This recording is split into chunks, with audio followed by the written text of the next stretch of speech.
علی بھائی، counter narrative, جوابی بیانیہ جس کو غامدی صاحب کہتے ہیں، یا reformation of Islam, Islamic thoughts, اسلامی نظریے کی نئے سرے سے جو ہے وہ بنیادیں اٹھانا، اس میں چوتھا جو نقطہ ہے وہ غامدی صاحب یہ کہتے ہیں کہ دنیا میں کہیں پر بھی کوئی بھی شخص اگر کلمہ گو ہے، اس کے عقائد خواہ کچھ بھی ہیں، وہ کلمے سے آگے کچھ لگاتا ہے، وہ کلمے سے پیچھے کچھ لگاتا ہے، وہ کلمے کے درمیان کچھ لگاتا ہے، لیکن اگر وہ اپنے آپ کو مسلمان کہتا ہے تو اس کو کافر قرار دینے کا حق کسی کو بھی نہیں ہے، کسی بھی صورت میں۔ اس کے بارے میں علی بھائی آپ کا کیا کہنا ہے؟ پارشلی تو میں ایگری کرتا ہوں۔ ایک بندہ اگر پڑھتا ہے لا الہ الا اللہ محمد رسول اللہ علی ولی اللہ یا ابو بکر ولی اللہ، تو ظاہر ہے اس کو کافر تو نہیں کہا جا سکتا جب تک وہ کلمات کفر بول نہ دے۔ آپ نے کسی کی غلطی کو انٹینسیفائی تو کرنا ہے نا، آئیڈینٹیفائی کرنا ہے کہ اس کی انٹینسٹی کتنی ہے۔ اگر کوئی کہہ دیتا ہے علی رسول اللہ، تو یہ آپ کسی سے بھی پوچھ لیں یہ کفر ہے۔ لیکن آپ تو دو فرقوں کی تکفیر کرتے ہیں نا علی ہاں، میں ادھر بعد میں آتا ہوں۔ چشتی رسول اللہ اگر کوئی بول دیتا ہے یا اشولی رسول اللہ بول دیتا ہے، ٹھیک ہے، تو ہم ان کلمات کو تو کفر ہی سمجھتے ہیں نا۔ لیکن کیا ان کہنے والوں کو کافر کہنے کا حق ہے ہم کو؟ یہ غامدی صاحب کہتے ہیں کہ خواہ وہ کچھ بھی کہیں، ہمیں کوئی حق نہیں ہے۔ اس کے اوپر وہ دلیل کیا پیش کرتے ہیں؟ اس کے اوپر وہ یہ کہتے ہیں کہ خدا کے رسول کی جب یہاں پر بعثت ہوئی صلی اللہ علیہ وسلم، انہوں نے اپنا اتمام حجت کیا، اس کے بعد ہمیں یہ حق نہیں ہے کہ ہم کسی کے دل کی نیت کا احتساب کر سکیں۔ جورسٹکشن وہ اس کے لیے لفظ استعمال کرتے ہیں ایگزیکٹلی کہ جب کبھی بھی جوڈیشری میں کوئی مقدمہ جاتا ہے تو سب سے پہلے یہ طے ہوتا ہے کہ یہ مقدمہ سن بھی سکتی ہے عدالت کے نہیں۔ ایگزیکٹلی ہاں جی، تو وہ ہمیں بھی یہی کہتے ہیں کہ جی آپ لوگ یہ مقدمہ سن نہیں سکتے، اس مقدمے کو صرف ایک جج سن سکتا ہے، وہ وقت کا پیغمبر ہے جس کو وحی کی تائید حاصل ہے۔ اب نبی علیہ السلام کی مبارک زندگی تک تو سب کے پاس رول ماڈل کے طور پہ آپ کی پروفٹ کی ذات موجود تھی۔ نبی علیہ السلام کی وفات کے بعد صحابہ کرام کا ایٹیچیوڈ کیا تھا ایسے لوگوں کے بارے میں، وہاں سے ہی بھی ہمیں گائیڈ لائنز ملیں گی نا۔ جی بالکل، اور تمہارے پاس تو ہمارے زندگی میں ہم نے دیکھا ہے کہ جب بھی آپ احادیث کی کتابیں پڑھیں، آپ مسلمانوں جن کو تھوڑا سا دین کا نالج ہے ان کو یہ بات پتہ ہے کہ مسلمانوں کے یعنی شروع کے اوائل میں ہی ایک بہت بڑا حملہ مسلمانوں کے اوپر ہوا مسیلمہ کذاب کی شکل میں۔ ٹھیک ہے، اس کے ساتھ صحابہ کرام کا ایٹیچیوڈ کیا تھا؟ کیا مسیلمہ کذاب کو انہوں نے مسلمان کے طور پہ ٹریٹ کیا تھا؟ صحابہ کرام نے اس کو مان لیا تھا، قتل کر دیا تھا، قتل کیا تھا، مسلمان سمجھ کے قتل نہیں کیا، نہیں، کیونکہ مسلمان قتل کیا جائے گا اس صورت میں جب یا تو وہ شادی شدہ زانی ہو، رجم کی سزا والا معاملہ لادا، یا قتل کے بدلے قتل ہو۔ جی غامدی صاحب ہو سکتا ہے کہہ دیں کہ فساد فی الارض ہے، جی، اس کی وجہ سے اسے قتل کیا گیا، تو یہ ان کو بتانا پڑے گا کہ یہ فساد فی الارض کیسے آپ شمار کر رہے ہیں۔ پھر تو آپ کو ہماری دوسری ڈاکٹرن ماننی پڑ جائے گی، ایکسپینشن آف اسلامک اسٹیٹ تھی، کہ وہ تو اپنی جگہ تھا، اپنے ساتھ لوگوں کو لگایا ہوا تھا، اس کو لادہ سے ایک خطہ عرض دے دیتے کہ آپ یہاں بیٹھ کے اپنے آپ کو بات کرو، کو ایگزسٹ کرو۔ نبی علیہ السلام کے مبارک زمانے میں بھی اس نے خط لکھا تھا، آپ علیہ السلام فرمایا تھا کہ میں ایک ٹینی بھی اگر کہو گے نا یہ بھی میں تمہارے ساتھ شیئر نہیں کروں گا، ٹھیک ہے نا۔ تو آپ نے اپنا واضح ایٹیچیوڈ دے دیا۔ میرا ایک معصومانہ سوال ہے، جب ایک جھوٹا پیغمبر ڈکلیئر ہو جاتا ہے، اس کے ماننے والے کیا مسلمان ڈکلیئر ہوں گے؟ یعنی نبی علیہ السلام کو جب مسیلمہ کذاب نے خط لکھا تھا تو آپ نے صحابہ کو یہی بتایا تھا کہ ہمارا اس سے علمی اختلاف ہے، یہ بھی مسلمان ہے، ہم بھی مسلمان ہیں، یہی بتایا تھا؟ یا بات کے قرائن میں یہی بتا رہے ہیں؟ یہ جو غامدی صاحب بات کر رہے ہیں یہ فٹنگ ہی نہیں بیٹھتی ہے، بہرحال تکفیر کرنی پڑے گی۔ بہرحال غامدی صاحب کو میں پھر بینیفٹ دوں گا کہ غامدی صاحب کم از کم مولویوں کی طرح 2 نمبر نہیں ہے۔ غامدی صاحب نے جو اصول کھڑا کیا نا وہ اس پہ پکے ہیں۔ میں انشاءاللہ اتوار دن بتاؤں گا بھی، یہ ان سے اس دفعہ ڈسکشن ہوئے اس ٹاپک پہ، ایک بابا جی وہاں پہ آگے تھے تو وہ قابو ہی نہیں آ رہے تھے غامدی صاحب کے، کہہ رہے تھے نہیں آپ بتائیں۔ انہوں نے کہا جی میں نبی علیہ السلام کے بعد کسی شخص کے حق میں بھی نبوت ماننے کو کفریہ عقیدہ سمجھتا ہوں۔ وہ کہتا ہے نہیں آپ کہیں قادیانی کافر ہیں، ان کا یہ میرے پاس نہیں ہے اختیار. ایگزیکٹ. اچھا ہاں اب سنیں نا، لیکن وہ کہہ رہا تھا جب آپ کفریہ مان رہے ہیں تو کافر کیوں نہیں کہہ رہے؟ تو یہ بار بار ان کا اس لیے کہ میرے پاس اس کا اختیار نہیں ہے. تو وہ بابا جی کو ان کی بات سمجھ نہیں آ رہی تھی، تو اس طرح کی بات پھر ہم سمجھا سکتے ہیں. میں غامدی صاحب نے کیا ادھر دیو نا اسپیکر منو، ہاں پھر میری طرف ٹر پیا نا ادھر ایسی کہ ایک تیری میں دو شکار کر جاواں. علی بھائی دیں گے. علی بھائی نا پھر جو اسپیکر پکڑا ہے نا، میں کہا جی بند دسو اشرف علی رسول اللہ دیکھا ہے میرا کلپ؟ ہاں جی میں نے علی بھائی دیکھا ہے. اور میں نے کہا وہ کراچی کے مفتی کا بھی کلپ دیکھا ہے جس نے دفاع کیا ہے اس کا؟ کہتا ہے جی ہاں کیا ہے. میں نے کہا آپ مانتے ہیں؟ کہتے ہیں نہیں ہے میں تو نہیں اشرف رسول اللہ مانتا.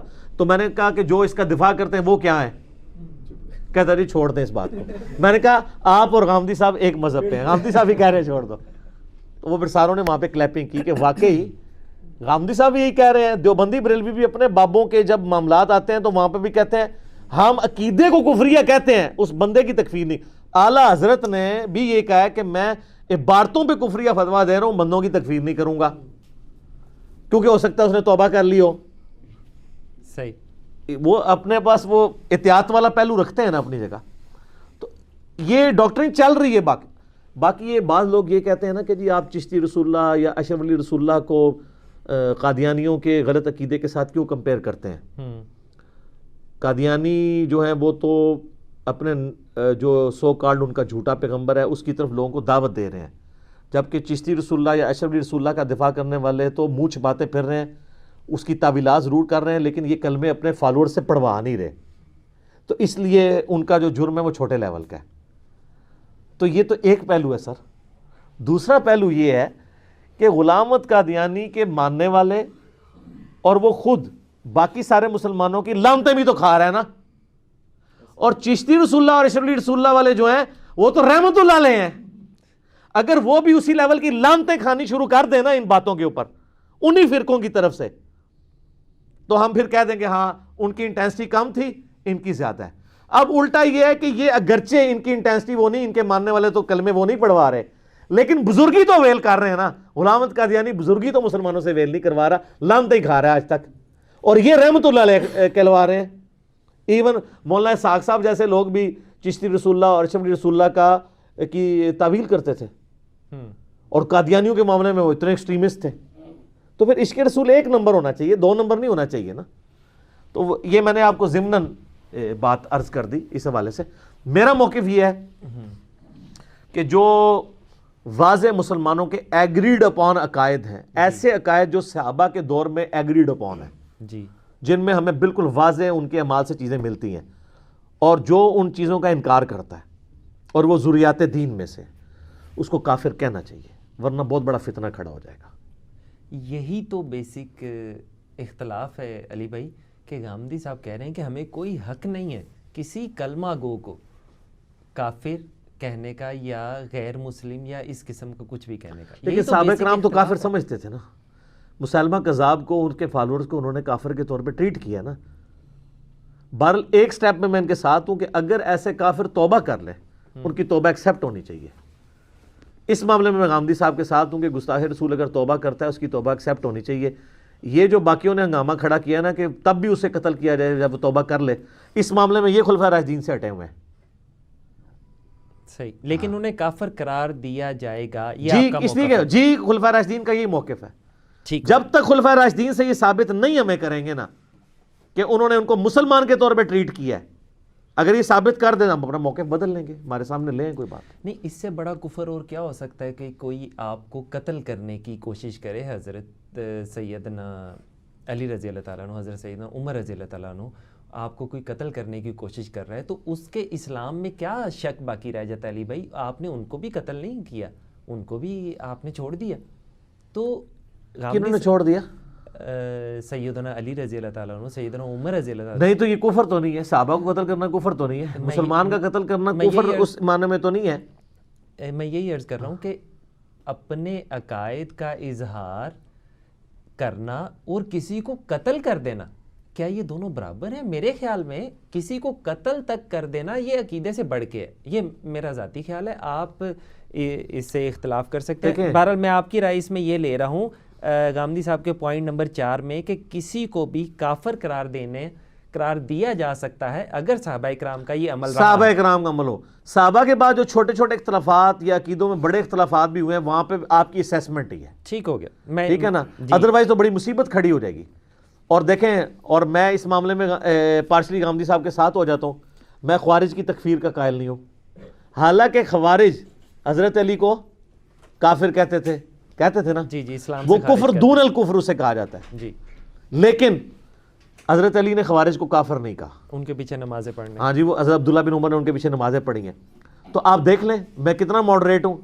اگر مجھے کسی کی تکفیر کا ہی شوق ہوتا تو میں کہتا جی جو حضرت علی کو کافر کہہ رہا ہے تو بخاری مسلم کی حدیث ہے اس کا کفر اس پہ لوٹ آئے گا, کہنے والا کافر ہو جائے گا, لہذا خوارج کافر ہیں. اور اس پہ سپورٹنگ مجھے مرفوع حدیثیں ہیں بخاری اور مسلم کی کہ خوارج دین سے اس طرح نکل جائیں گے جیسے تیر اپنے شکار میں سے نکل جاتا ہے. میرے پاس تو بڑا مواد موجود ہے خوارج کی تکفیر کرنے کے لیے, ہم نہیں کر رہے کیونکہ وہاں پہ جورسڈکشن ہماری چیلنج ہو رہی ہے کہ صحابہ نے نہیں کیا.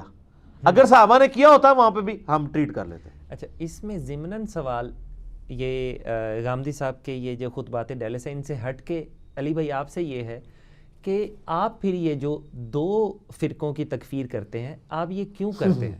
آپ یہ نہ کیا کریں کیونکہ صحابہ کرام نے تو نہیں کی ان کی اس وقت, یہ تھے نہیں صحابہ کرام. مسلمہ کذاب کی ماڈرن فارم تو یہ ہے نا اس وقت, غلام احمد قادیانی. آپ کا یہ کہنا ہے کہ نہیں, میرا کیا کہنا ہے کہ ظاہر ہے کہ اب یہ تو نہیں ہوگا کہ یہ نام بھی مسلمہ اپنا رکھے گا تو تب بھی بنوان ہوگا. اصول کھڑے ہوں گے نا, اصول یہ کھڑا ہو گیا کہ صحابہ کرام کے زمانے میں جس نے نبی اسلام کے بعد دعوی نبوت کیا, ایک عورت نے بھی کیا تھا سجا نے, وہ بعد میں مسلمان ہو گئی, ایمان پہ مری. اور ایک اور تھا, ہاں اس نے بھی اسلام بعد میں قبول کر لیا حضرت عمر کے دور میں, وہ بھی اسلام پہ مرا. مسلمہ کذاب تو خیر قتل ہو گیا. تو مسلمہ کذاب تو ایک اس اعتبار سے ہمارے پاس سیمپل کیس ہے نا, ٹھیک ہے. وہ اب 30 جھوٹے دجال جو پیدا ہوں گے, بخاری مسلم میں حدیث ہے کہ قیامت سے پہلے 30 جھوٹے دجال آئیں گے. ابو داؤد ترمذی میں آگے الفاظ ہیں کہ ان میں سے ہر شخص یہ دعویٰ کرے گا کہ میں پیغمبر ہوں. تو نبی علیہ السلام فرمایا انا خاتم النبیین لا نبی بعدی. تو 30 جھوٹے دجال میں جو ایک دانہ تھا وہ اس زمانے میں ہوا, صحابہ کا ایٹیچیوڈ ہم نے دیکھ لیا. اب 30 کے نام حدیثوں میں نہیں آئے, 30 کے لیے اللہ ہم ویسے نہیں کریں گے, ہم اسی کو رول ماڈل کے طور پہ لے گے. تو جو میں دو فرقوں کی تکفیر کر رہا ہوں صرف میں نہیں کر رہا, غامدی صاحب کے علاوہ دنیا کا ہر مسلمان تکفیر کر رہا ہے. اس پہ میں عملی تواتر و اجماع کہتا ہوں. کیا سنی قادیانیوں کی تکفیر نہیں کرتے؟ کر رہے ہیں. شیعہ, اچھا اب آ جائیں جو نصیریہ شیعہ کا فرقہ ہے جس کی میں تکفیر کرتا ہوں, حضرت علی کو وہ اللہ کہتے ہیں, تو کیا شیعہ ان کی تکفیر نہیں کرتے؟ باقاعدہ لیکچر ریکارڈ کرا رہے ہیں کہ یار یہ لوگ کافر ہیں. جواد نقوی صاحب پاکستان لیول کے عالم ہیں, ان کی ویڈیوز موجود ہیں کہ جو علی اللہ کے ہے وہ کافر ہے. پھر کئی علماء نے مل کے ایک پورا فتویٰ نکالا ہے, 25-30 علماء نے سائن کیے ہیں کہ جو کہ علی رازق, علی خالق, یہ سب کے سب کافر ہیں. تو شیعہ ان کی تکفیر کر رہے ہیں اپنے فرقے کی, جیسے سنیوں نے اپنے فرقے کی تکفیر کی قادیانیوں کی, شیعہ نے بھی اپنے فرقے کی. اور مزے کی بات آپ دیکھیں کہ سنیوں نے جو اپنے فرقے کی تکفیر کی شیعہ ان کے ساتھ ہیں, اور شیعہ نے جو اپنے فرقے کی تکفیر کی سنی بھی ان کے ساتھ ہیں. تو اجماع ہو گیا. آپ یہ نہ کریں تو کیا پرابلم ہے؟ اس لیے کہ میں اجماع کے ساتھ ہوں نا, میں خلفائے راشدین کے ساتھ ہوں کہ خلفائے راشدین نے جھوٹا نبوت کلیم کرنے والے کی تکفیر کی تھی. اچھا میں آپ سے ایک سوال پوچھتا ہوں, اس کو تو چھوڑ دیں, قادیانیوں کا تو مسئلہ سائڈ پہ کر دیتے ہیں. جی, توحید تو اسلام کی بنیاد ہے نا. جی, اگر کوئی کہتا ہے لا الہ الا اللہ کی بجائے وہ یہ کہتا ہے کہ میں فلاں شخص کو بھی الہ مانتا ہوں, آپ اس کی تکفیر نہیں کریں گے؟ علی بھائی تکفیر کرنے سے مراد یہ ہے کہ جو یہ غامدی صاحب فرما رہے ہیں کہ اس کو اس چیز کا جہنم کا حقدار قرار دینا, اس کا فیصلہ قیامت کے علاوہ نہیں ہو سکتا. یہ جہنم کا حقدار نہیں سر, جہنم کا حقدار نہیں, نعوذ باللہ. میرا تو یوٹیوب پہ کلپ ہے, کیا غیر مسلم بھی جنت میں جائیں گے؟ یہ اللہ تعالیٰ نے دیکھنا ہے کہ اس کو گیون سرکمسٹانسز کیا تھے. سر ہم تو مسلمانوں کو بھی جنت کا حقدار نہیں قرار دینے کے لیے تیار, وہ اللہ نے فیصلہ کرنا ہے. یہ معاملہ الگ ہے جو آپ ڈسکس کر رہے ہیں. میں پوچھتا ہوں کہ لا الہ الا اللہ اسلام کی بنیاد ہے نا. جی, اگر کوئی کہتا ہے میں اللہ کے ساتھ کسی اور کو بھی الہ مانتا ہوں, الہ کہہ کے, آپ تکفیر نہیں کریں گے اس کی؟ اگر یہ کفر نہیں ہے تو یہ آپ جیسے لوگوں کے لیے اور غامدی صاحب جیسے لوگوں کے لیے آیت ہے کہ لا اکراہ فی الدین قد تبین الرشد من الغی. دین قبول کرنے کے معاملے میں کوئی جبر نہیں ہے, اللہ نے ہدایت کو گمراہی سے الگ کر دیا. اور آگے کیا آیا ہے؟ یہ آیت جو ہے یہ آیت الکرسی ہے نا 255, جی تو یہ اس سے اگلی آیت ہے 256. ہاں جی یہ آیت نمبر ہے 256 پارہ نمبر 3 کے اندر, آیت الکرسی سے اگلی آیت. فَمَن يَكْفُرْ بِالطَّاغُوتِ, جو کوئی کفر کرے طاغوت کا, وَيُؤْمِن بِاللَّهِ, اور اللہ پہ ایمان لائے, فَقَدِ اسْتَمْسَكَ بِالْعُرْوَةِ الْوُثْقَىٰ, تو اس نے وہ ایسا کنڈا پکڑا ہے جو کبھی ٹوٹنے والا نہیں ہے, عروۃ الوثقیٰ. اللہ تو کہہ رہے ہیں آپ نے طاغوت کا کفر کرنا ہے, طاغوت کا کفر کرنا ہے, تکفیر کرنی ہے. تو علی اللہ کہہ رہے ہیں نصیریہ, تو ہم ان کی تکفیر کریں گے, قرآن کا حکم ہے. اور اس طریقے سے نبی علیہ السلام کے بعد جو کوئی ختم نبوت کے اوپر ڈاکہ مارنے کی کوشش کر رہا ہے اس کی بھی کریں گے. ہم لاجیکل ہیں, اور دونوں کی دلیل ہمارے پاس صحابہ کرام کے اعمال سے موجود ہے, اور قرآن سے بھی موجود ہے. ٹھیک ہو گیا. باقی غامدی صاحب کو میں کہہ رہا ہوں کہ وہ یہ کلیریفائی کر دوں, غامدی صاحب یہ قطعاً نہیں کہتے کہ یہ عقیدہ کفریہ نہیں ہے, وہ مانتے ہیں کہ عقیدہ کفریہ ہے, عقیدہ کفریہ ہاں, لیکن مجھے نصیریہ کے بارے میں غامدی صاحب کیا کہیں گے جو کہتے ہیں علی اللہ, ادھر میرا خیال ہے وہ یہ نہیں کہیں گے کہ عقیدہ کفریہ ہے, وہ کہیں گے یہ تو سیدھا سیدھا ہی کفر ہے. ٹھیک ہے, تو وہ تکفیر نہیں کریں گے, لیکن وہ کہیں گے کہ ان کو دعوت دیں. اور یار اس سے کون انکاری ہے, ہم بھی تو یہی کر رہے ہیں, جو پوری دنیا کی ہم نے دشمنی لی ہے, ہم دعوت دے رہے ہیں نا جی. غامدی صاحب تو اجمالی دعوت دیتے ہیں, میں تے چور نو گھر تک پہنچا کے آنا. ادھر اس دن بھی کوسچن آنسر سیشن ہو رہا تھا, تو اس میں ایک بندے نے تھوڑا کچھ, تو غامدی صاحب نے کہا پھر آپ انجینئر صاحب کو سنیں, ان کی پھکیاں لیں. ہماری تو وہ پھکیاں ہیں کہ وہ گھر تک پہنچا کے ہم آتے ہیں. جی علی بھائی تو کر رہے ہیں دعوت, الحمدللہ دعوت ہی کر رہے ہیں.